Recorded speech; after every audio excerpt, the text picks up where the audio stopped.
Assalamualaikum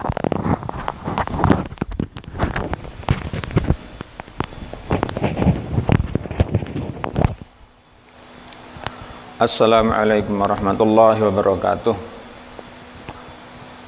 Alhamdulillahirabbil alamin. Alladzi khalaqal insana fi ahsani taqwim, tsumma raddadahu ila asfala safilin. Illal ladzina amanu wa 'amilus sholihat falahum ajrun ghairu mamnun. Nah, sekalian yang dirahmati oleh Allah, kembali kita melanjutkan pelajaran kita yang patut kita selesaikan supaya kita tidak kalah dengan generasi-generasi yang lain,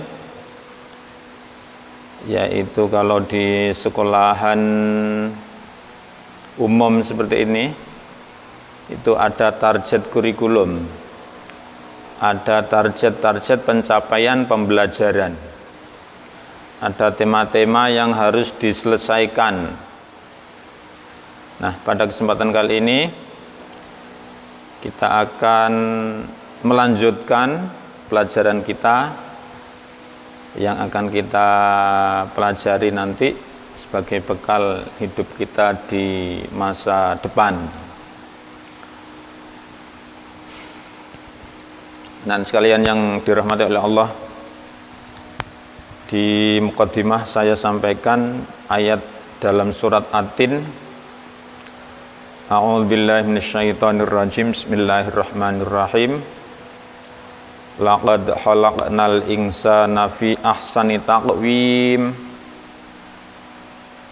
Sungguh kami ciptakan manusia dalam sebaik-baik ciptaan. Tsumma radadnahu asfala safilin. Kemudian kami kembalikan manusia itu ke dalam posisi yang serendah-rendahnya. Illal ladzina amanu wa 'amilus sholihat, kecuali orang-orang yang beriman dan beramal soleh. Walahum ajrun ghairu mamnun, maka bagi mereka itu pahala yang tidak akan putus-putusnya. Nah, ini saudara sekalian, ayat yang pasti kita semuanya sudah hafal, dan mari kita renungkan. Intinya apa, saudara sekalian? Manusia adalah makhluk Allah yang paling baik, paling mulia. Tetapi kalau fitrah kemuliaan itu tidak dipergunakan dengan semestinya, Allah akan menjadikan manusia itu menjadi makhluk yang paling rendah, paling hina. Buktinya apa? Buktinya ada manusia itu yang bangkainya itu tidak bermanfaat, lebih terhormat daging sapi atau daging itu daripada daging manusia. Karena apa? Tidak ada ceritanya orang makan manusia itu, kecuali kaum-kaum primitif, kaum-kaum kanibal. Nah, ada kemudian di masyarakat itu kan ada pameo menyatakan aji batangi daripada orangnya. Nah, ini biasanya pameo ini disampaikan untuk orang-orang jahat yang kematiannya itu lebih diinginkan oleh masyarakat daripada kehidupannya. Karena apa? Ketika hidup, orang itu, penjahat itu biasanya bikin kisruh yang menjadikan momok di masyarakat. Nah, ini adalah tipe-tipe manusia yang paling rendah daripada makhluk yang lainnya. Nah, makhluk manusia ini menjadi paling sempurna itu siapa? Illal ladzina amanu wa 'amilus sholihat. Kecuali orang-orang yang beriman dan beramal soleh. Jadi kuncinya adalah iman, yakin kepada Allah, wa 'amilus sholihat, dan beramal soleh, beramal kebaikan. Nah, ini falahum ajrun ghairu mamnun, maka bagi orang itu pahala yang tidak putus-putus, senantiasa ada pahalanya hidupnya ini. Nah, kaitan dengan tema pelajaran kita hari ini ialah kita temanya hormat dan sayangi orang tua dan guru.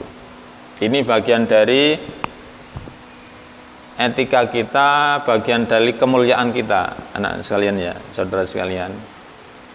Jadi kalau kemudian kita masih punya orang tua, bersyukurlah, karena itu adalah, orang tua itu adalah kehormatan kita. Kita yang statusnya ini sebagai pelajar harus bersyukurlah punya guru. Apapun kondisi guru kita itu, guru adalah orang yang paling berjasa. Kalau di rumah, orang tua kita, kalau di sekolahan, guru kita adalah orang tua. Di rumah, orang tua kita adalah guru dan orang tua. Di sekolahan, guru adalah orang tua dan guru kita. Maka sudah selayaknya kita ini hormat dan patuh dan sayang, hormat pada mereka semuanya ini. Ini bagian dari etika, bagian dari misi kenabian Nabi Muhammad, itu ialah menyempurnakan akhlak mulia umat manusia. Dalam hadis yang sangat terkenal disebutkan, innama bu'istu liutammima makarimal akhlak. Sesungguhnya aku diutus hanyalah untuk menyempurnakan akhlak yang mulia. Jadi kaum Arab, bangsa Quraisy Arab dulu itu sebenarnya punya akhlak mulia juga. Nah, akhlak mulia ini kemudian yang dipelihara oleh Nabi Muhammad. Akhlak mulia ini kemudian disempurnakan dengan ajaran-ajaran Islam sehingga menjadi pahala yang tidak terputus-putus. Mari kita awali dengan ayat Al-Quran, saudara sekalian. Ayat Al-Quran yang berkenaan dengan hormat dan patuh kepada orang tua dan guru ini.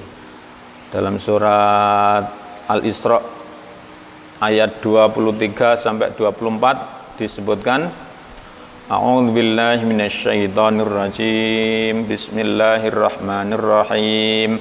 Wa qada rabbuka alla ta'budu illa iyyahu wa bil walidaini ihsana. Imma yablughanna 'indakal kibara ahaduhuma aw kilahuma fala taqul lahumā uffin wa la tanharhumā wa qul lahumā qawlan karīmā. Wahfid lahuma janahan dhulli minar rahmati wa qur rabbirhamhuma kama rabbayani shaghira. Wa qadha rabbuka, dan Tuhanmu telah memerintahkan, alla ta'budu, hendaklah kalian itu tidak menyembah illa iya, kecuali hanya kepadanya. Wa bil walidaini ihsana, dan hendaklah terhadap kedua orang tua ihsanan, kalian itu berlaku baik. Imma yablughannaka indakal kibara ahaduhuma,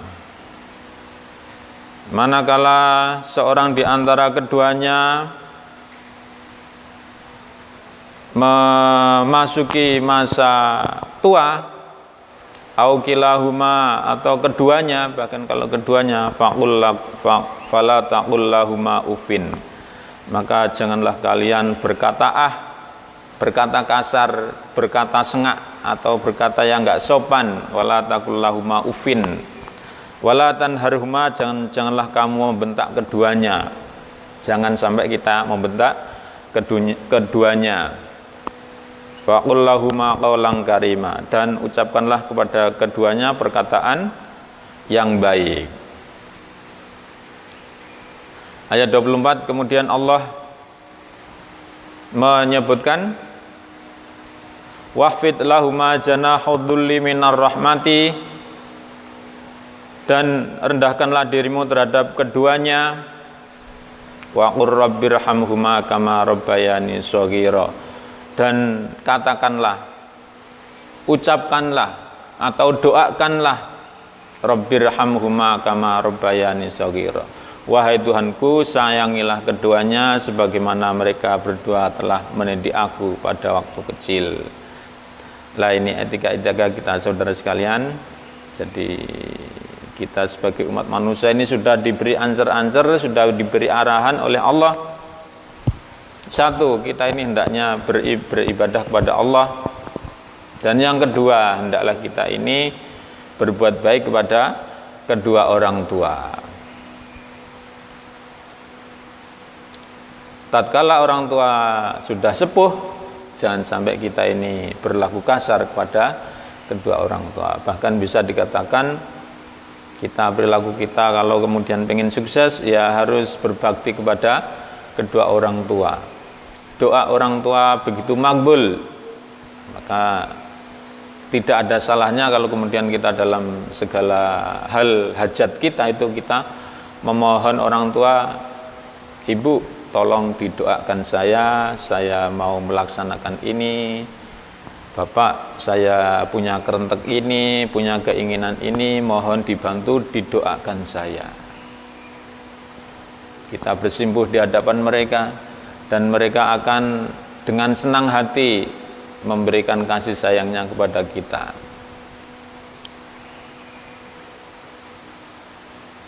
Saudara sekalian, bagaimana kalau kondisi orang tua itu sudah tua sekali? Misalnya dalam kondisi pikun gitu ya. Pikun itu kondisi yang sudah ingatannya sudah menurun, kemudian dia sendiri sudah lupa dengan dirinya, lupa dengan situasi sekelilingnya. Apakah boleh kalau kita kemudian berlaku kasar kepada beliau, berlaku kasar kepada orang tua kita yang sudah dalam kondisi lemah itu? Hendaklah kita itu tetap harus hormat dan patuh kepada mereka itu, dan menjadikan mereka itu sebagai orang-orang yang betul-betul kita kasih sayangi.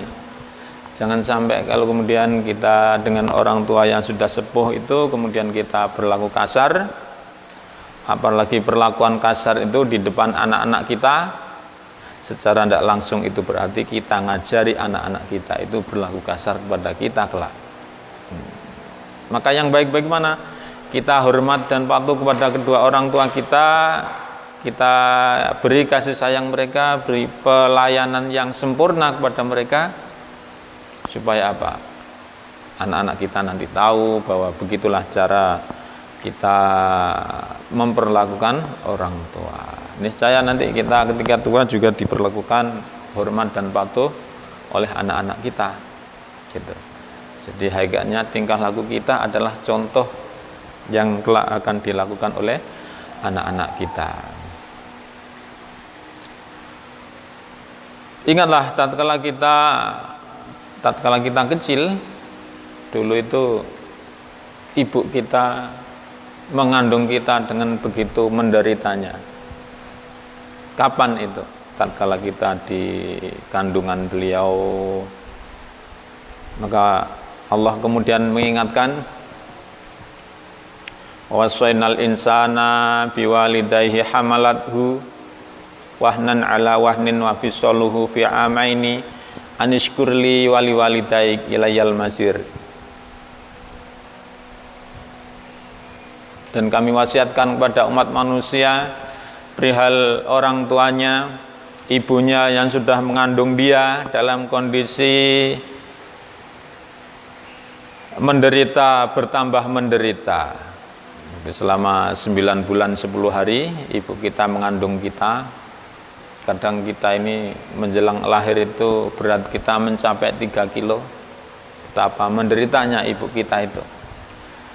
Kalau kita ingin merasakan betapa menderitanya ibu kita, coba kita ambil batu sekilo sajalah, kemudian kita cangklong di dalam tubuh kita bawa kemana-mana, apa yang kita rasakan. Tentu penderitaan, tentu rasa lelah yang luar biasa. Itu baru nyangklong tas yang mungkin bisa kita letakkan. Kalau kita dulu di perut ibu kita, tidak bisa diletakkan. Makanya betapa menderitanya ibu kita.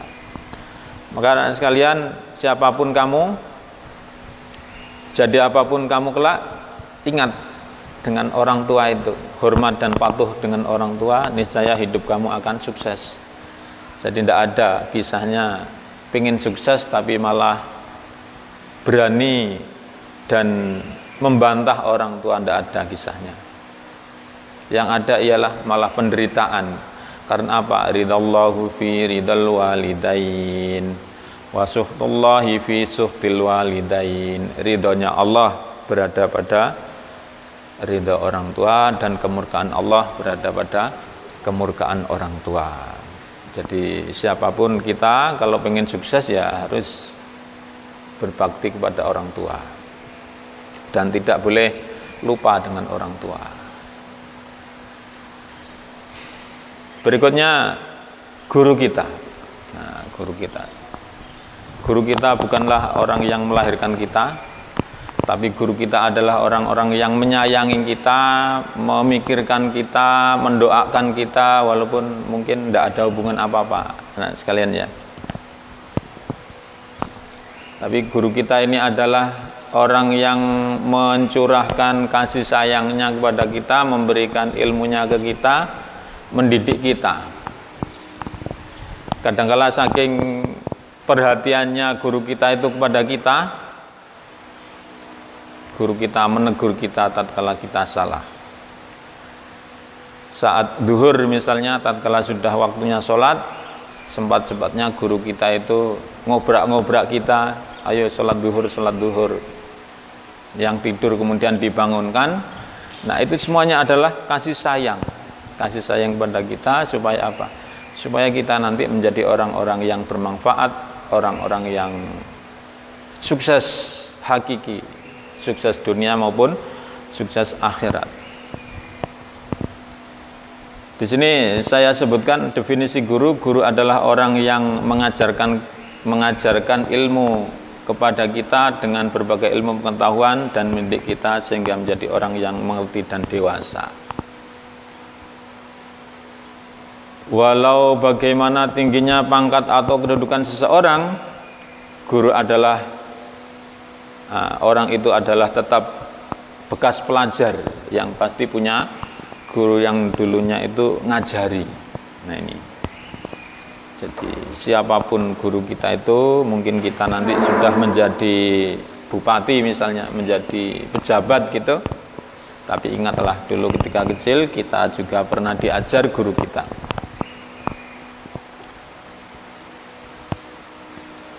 Guru atau orang alim adalah pewaris para nabi yang ngajari kita berbagai macam ilmu sesuai dengan disiplin keilmuannya.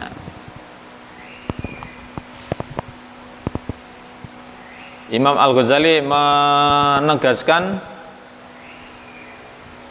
seseorang yang berilmu dan kemudian bekerja dengan ilmunya itu, maka dialah yang dinamakan besar di bawah kolong langit ini.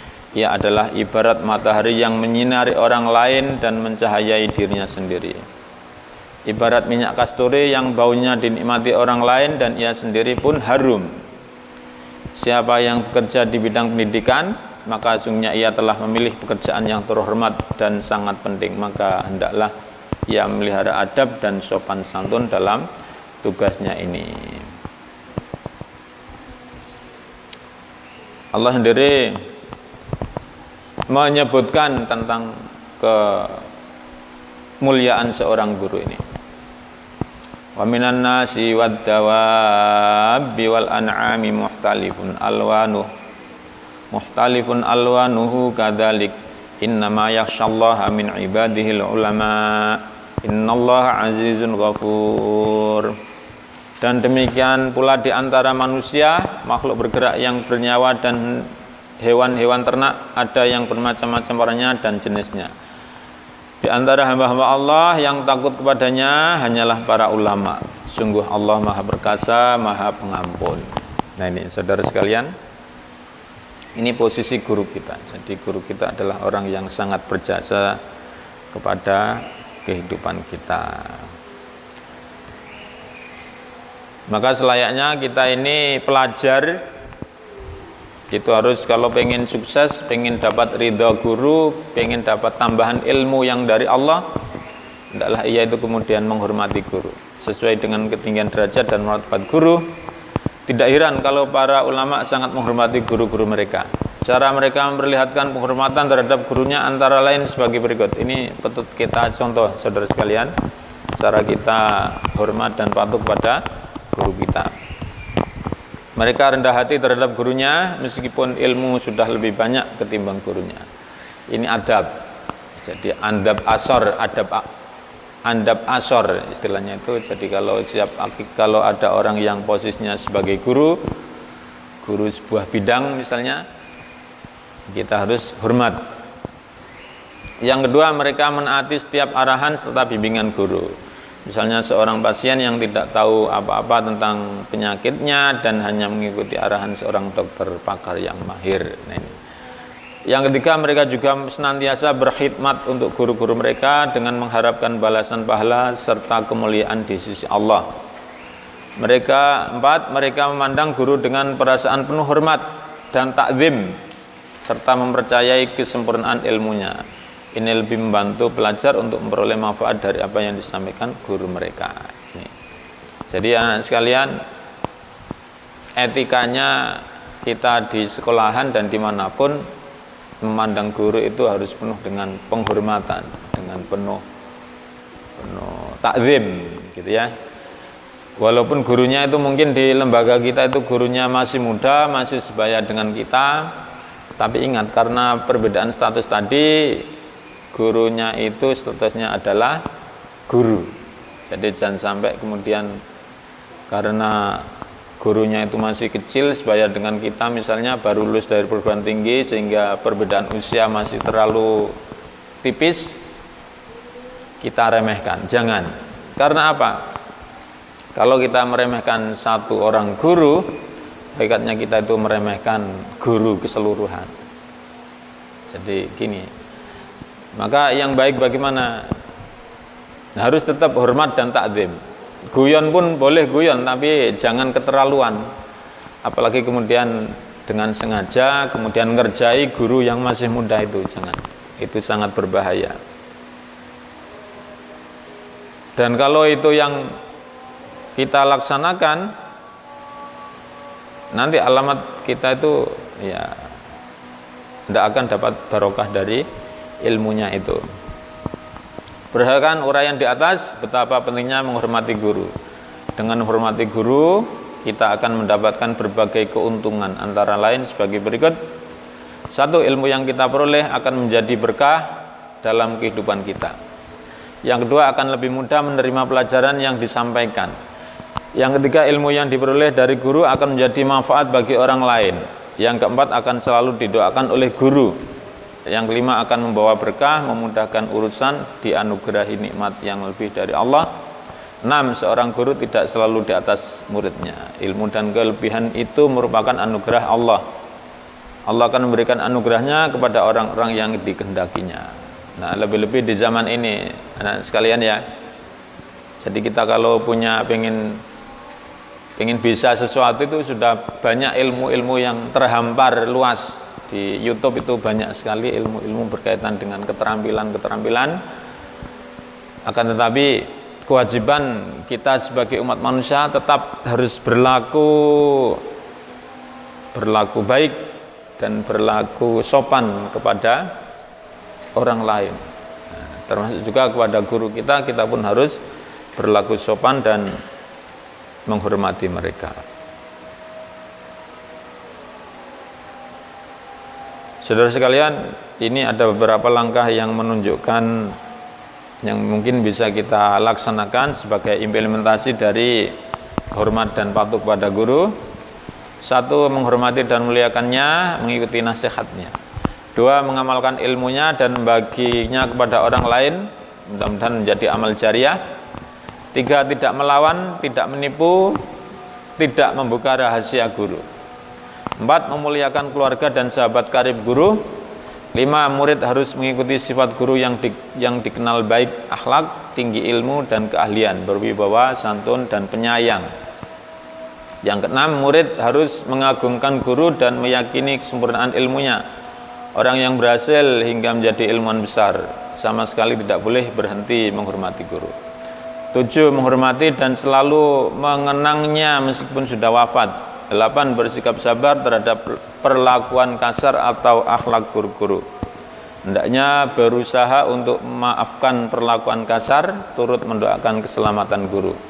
9. menunjukkan rasa berterima kasih terhadap ajaran guru. Melalui itulah ia mengetahui apa yang harus dilakukan dan dihindari.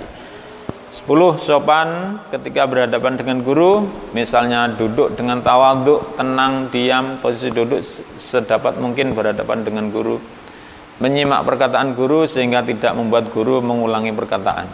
11. Tidak dibenarkan berpaling atau menoleh tanpa keperluan jelas, terutama saat guru berbicara kepadanya. 12. Berkomunikasi dengan guru secara santun dan lemah lembut. Nah, inilah saudara-saudara sekalian, trik-trik dan kewajiban yang patut kita laksanakan terhadap orang tua dan guru kita. Mudah-mudahan Allah senantiasa memudahkan kita dalam beramal ibadah di dalam hidup ini. Mungkin ini yang bisa kami sampaikan saudara sekalian, dan kita tutup dengan hamdalah bersama-sama. Alhamdulillahirabbil alamin. Assalamualaikum warahmatullahi wabarakatuh.